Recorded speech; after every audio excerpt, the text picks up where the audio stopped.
Isaiah 46, verse 3. Listen to me, O house of Jacob, and all the remnant of the house of Israel, you who have been born by me from birth and have been carried from the womb. Isaiah 46:3, NASB Isaiah 46 verse 3, is a beautiful reminder of God's faithful care for his people. In this chapter, God contrasts himself with the false gods of Babylon. The idols Bel and Nebo had to be carried by people and animals because they were powerless. They could not save anyone, help anyone, or even move themselves. In contrast, the Lord declares that he is the God who carries his people. False gods are burdens.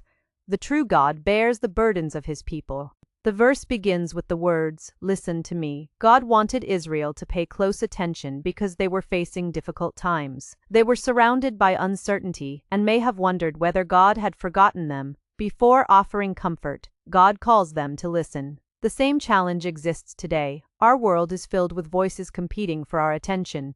News, social media, entertainment, and personal worries often drown out the voice of God. Yet his word still calls us to stop and listen. Real peace comes when we focus on what God says rather than what the world says. God addresses the house of Jacob and the remnant of the house of Israel. The remnant refers to those whom God preserved despite Israel's failures and hardships.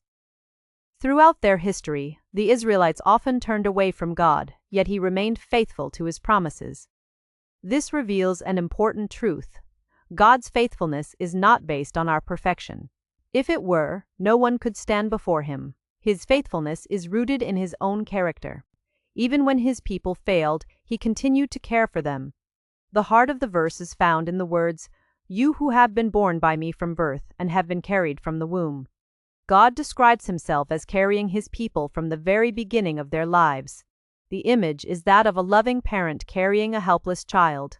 A newborn baby cannot care for itself. It depends completely upon someone stronger. God says this has always been true of his people. Long before they could serve him, trust him, or understand him, he was caring for them. This was true for Israel as a nation. God protected Abraham, guided Jacob, delivered the Israelites from Egypt, and sustained them in the wilderness. Their survival depended entirely upon his care. The same principle applies to believers today. We often think that our lives depend primarily on our own strength, wisdom, and effort. While responsibility is important, Scripture reminds us that every blessing ultimately comes from God. He provides our abilities, opportunities, and daily strength. Looking back over life, many believers can see moments when God was carrying them even when they did not realize it.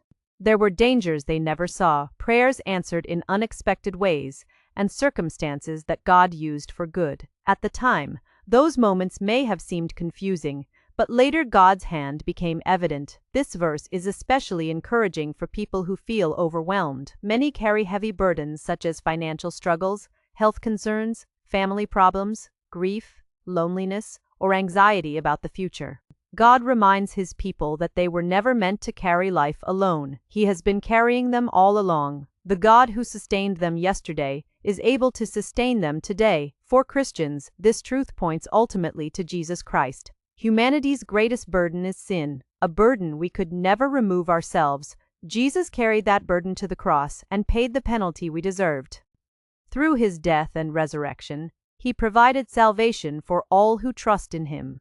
The God who carries his people through life is also the God who carries them into eternity. Isaiah 46 verse 3 teaches a simple but powerful lesson.